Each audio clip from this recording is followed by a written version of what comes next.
मैं आपके बारे में नहीं जानती, फिर भी मैं रोज़ दिन प्रतिदिन कुछ बचत के जो टिप्स हैं वो मैं खोजती रहती हूँ और मैं आप लोगों के सामने रखती भी जाती हूँ कि क्या बचत और कहाँ करना है। लेकिन पता है कभी कभी ऐसा फील होता है कि हमने सारे क्षेत्र सारे पॉइंट्स आजमा लिए, फिर भी हमारे पैसे नहीं बच रहे हैं। अगर आपको भी ऐसा लगता है ना, तो कुछ ऐसे अभी भी पॉइंट हैं जहाँ हम ध्यान नहीं दे रहे हैं।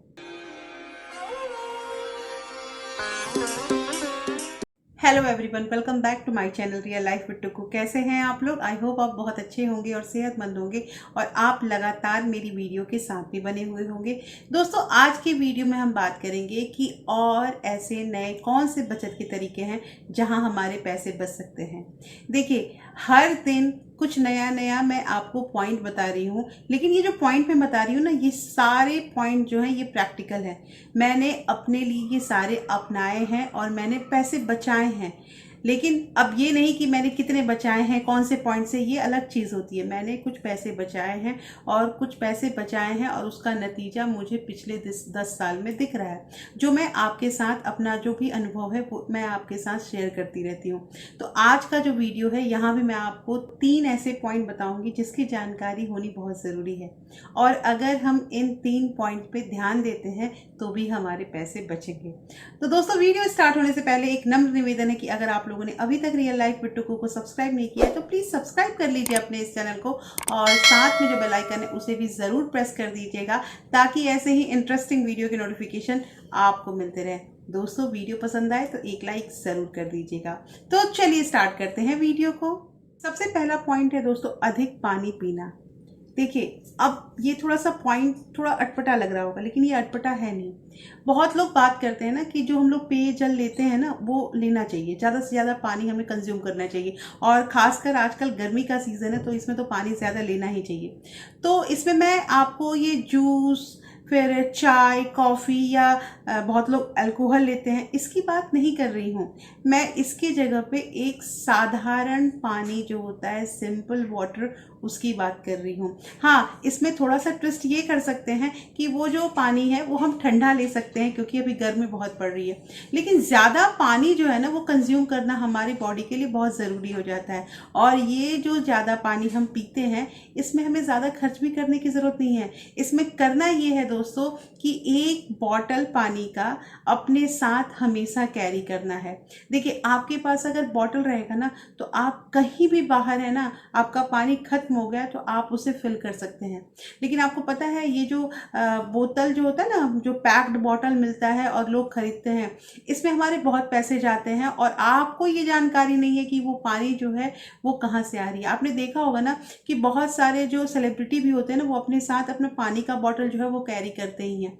लेकिन मैं यहाँ पे सेलिब्रिटी की बात नहीं कर रही हूँ, मैं ये कहना चाह रही हूँ कि हमें भी, अगर हम स्कूल जाते हैं या हम मार्केट जाते हैं या फिर हम जैसे कहीं ट्रैवल करते हैं, ट्रैवल करने में तो मोस्टली हम पानी का बॉटल रखते ही हैं, लेकिन हम लोगों ने कभी ये एक्सपीरियंस ही नहीं किया है कि अगर हम लोकल मार्केट में या नज़दीक में कहीं जा रहे हैं तो भी हमें एक पानी का बॉटल जरूर लेना चाहिए। पता है, मेरी एक आदत ही हो गई है ना कि मैं पानी का बॉटल जरूर कैरी करती हूँ, चाहे वो कभी भी। ऐसा नहीं कि अभी गर्मी का मौसम है तो मैं पानी का बॉटल ले रही हूँ, मैं ठंडी में भी पानी का बॉटल अपने घर से लेके चलती हूँ। हाँ, थोड़ा सा बस चेंजिंग ये हो जाता है कि अभी तक ठंडा पानी लेके जा रही हूँ और जब ठंड के दिन आते हैं तो उसमें हम नॉर्मल वाटर जो होता है वो लेकर जाते हैं, तो ये थोड़ा अंतर हो जाता है। लेकिन पानी मेरे पास अपना ही रहता है, और मैं जैसे पानी अपना लेके जाती हूँ वैसे ही मैंने अपने बच्चों को भी आदत लगाई है कि अपना पानी लेकर जाया करो। इवन तो वो नीचे जैसे कि खेलने भी जाते हैं क्लब वगैरह में या अपने किसी फ्रेंड के साथ साइकिलिंग करने के लिए, तो भी मैं उन्हें छोटा सा बॉटल दे के रखती हूँ कि जब प्यास लगे तो तुम लोग पानी पी लेना। तो यहाँ पे क्या है ना कि इससे क्या होता है कि एक तो हमारी बॉडी में पानी भी रहता है, पानी ज़रूरी है, और दूसरा चीज़ की जो पानी पे हम एक्स्ट्रा खर्च करते हैं ना उससे हम बच जाते हैं दोस्तों। तो ये बहुत इंपॉर्टेंट है, इस पे ध्यान दीजिएगा और हमेशा ये एक आदत बना लीजिए कि पानी जो है वो अपना घर से कैरी करके ले चलिए। दूसरी चीज़ दोस्तों मुझे ये बतानी है कि मेरे पास बहुत सारे कमेंट आ रहे थे कि दीदी मेरा हमारा घर नहीं चल पाता, हमारी आमदनी बहुत कम है और हम कैसे अपने घर को चलाएं, हमें बताइए कि हम कहाँ से पैसे बचाएं। देखिए सब इंसान जो है ना, सब अपने घर को चलाने के बारे में सोचते हैं, और सब घर चलाने मतलब ऐसा नहीं सोचते हैं कि जैसे तैसे घर चल जाए। सबको पता है कि हमारा घर अच्छा चलना चाहिए। लेकिन मैंने आपको पहले भी ये चीज़ बताया है ना कि देखिए हर घर के खर्च जो होते हैं ना, जैसे सैलरी सबकी अलग होती है ना, वैसे खर्च भी अलग होते हैं। कोई भी इंसान जो 10,000 कमाता होगा वो कभी भी फीस अपने बच्चों का 4,000 या 5,000 नहीं देता होगा। या अगर उसकी कमाई 20,000 होगी ना, तो वो कभी भी 10,000 और 8,000 के रूम रेंट में नहीं रहता होगा। ये चीज़ पे आप अग्री करते हैं ना मेरी? तो वही चीज़ है कि जैसे जैसे हमारी सैलरी होती है ना, वैसे वैसे हमारा खर्च भी जो है वो उसी के अकॉर्डिंग होता है। लेकिन यहाँ पे मैं एक क्वेश्चन करना चाहती हूँ कि दोस्तों, क्या आपको पता है कि आप लोगों ने बजट बनाया है अपना?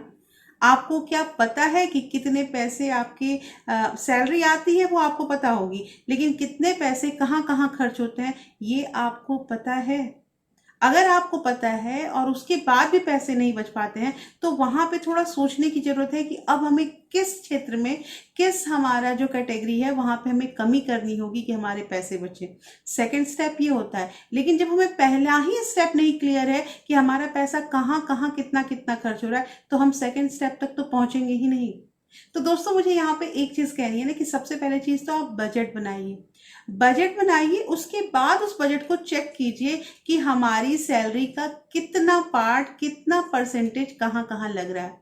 देखिए जो जेन्युइन खर्चे हैं ना, मतलब जेन्युइन का मतलब कहने का कि जो आवश्यक खर्चे हैं जिसके बिना हम रह नहीं सकते ना, वहां तो खर्च हमें करने ही पड़ेंगे। लेकिन खर्च करने पड़ेंगे तो भी मैं बता रही हूँ आपको कि जिस घर में 10,000 की कमाई होगी, वहां कभी भी कोई इंसान जो है वो 2,000 और 1,500 की सब्जी लेकर नहीं आता होगा अपने घर में, क्योंकि उसे घर चलाना है दोस्तों। अगर वो अपना 10% और 20% जो है वो केवल सब्जी में ही खर्च कर देगा, तो बाकी के खर्चे उसके कैसे चलेंगे? तो यहाँ थोड़ा सा दिमाग लगाइए, थोड़ा सा अपने मतलब जोर दीजिए कि कैसे क्या करना है। सबसे पहला स्टेप मैं कह रही हूँ ना कि आप आज ही कॉपी और पेन लेके बैठिए और अपना बजट तैयार कीजिए। अपना बजट तैयार कीजिए कि हमारा इतना सैलरी है। सैलरी में केवल ये नहीं होता है कि जो आपको मिलती है, जैसे बहुत लोग के कुछ एक्स्ट्रा इनकम भी होते हैं, किसी को कहीं से रेंटल इनकम भी आता है, किसी का कोई जैसे कोई जो महिलाएं होती हैं वो सिलाई करती हैं या ट्यूशन करती हैं, तो उसके भी अगर 1,500-2,000 रुपये आते हैं तो उसको भी आप ऐड कीजिए और देखिए कि पूरा मंथ में हमारे घर में इतने पैसे आ रहे हैं 2 जगह से या 3 जगह से। अब उसके बाद बजटिंग कीजिए, तो इससे क्या होगा ना, आपको सारा अंदाजा होगा। ये एक बार ना नोटबुक में जरूर कीजिए, तो इससे बहुत बहुत फायदा होगा। देखिए दोस्तों, मैंने शुरुआती दौर में ना सब कुछ ऐसे ही स्टार्ट किया है और एक एक करके मैंने मतलब धीरे धीरे करते करते आज ऐसा तो हो गया ना कि मुझे किसी से मांगने की जरूरत नहीं है। मैं अपना घर भी अच्छा चला रही हूँ और मेरे को मतलब ये भी नहीं है कि कल के लिए सोचना पड़ता है या 10 साल के बाद सोचना पड़ेगा कि मैं कैसे क्या करूंगी। तो वही चीज मुझे कहना है, और ये टोटली मैं अपने ऊपर ये सारा कुछ लागू कर चुकी हूँ। इसलिए मुझे यहाँ पे नम्र निवेदन करना है आप लोगों से कि पहले आप बजट तैयार कीजिए और उसके बाद आपका घर नहीं चलता है ना, तो फिर मुझे एक बार कमेंट कीजिए कि अब भी तो बजट बना लिया, अब कहाँ कमी है उसको हम चेक करेंगे मिलके। दोस्तों, थर्ड पॉइंट जो है ना, वो हमारा पिछला जो वीडियो था उसी से रिलेटेड है कि जैसे कुछ लोगों ने मुझे पूछा था कि आपातकालीन स्थिति के जो पैसे हैं वो कैसे जमा करते हैं या वो कितने जमा करते हैं। तो मैंने उस पर वीडियो दिया था और आप लोगों ने वो बहुत पसंद किया है, क्योंकि उस वीडियो में मुझे भर भर के कमेंट आ रहे हैं कि आपने बहुत अच्छे तरीके से बताया है। इमरजेंसी फंड की बात कर रही हूँ मैं यहाँ पे। तो मैंने लास्ट वीडियो में तो ये बता दिया है कि हमें इमरजेंसी फंड का कितना अमाउंट जो है वो अपने बैंक में रखना चाहिए नाउ, और ये भी बता दिया है कि इमरजेंसी फंड क्यों ज़रूरी है। अब यहाँ पे एक बात को समझिए कि ये जो इमरजेंसी फंड होता है ना, इसमें मतलब मेरे पास कुछ और कमेंट आ रहे थे कि क्या हम सिंपल उसे बैंक अकाउंट में रखेंगे इमरजेंसी फंड को?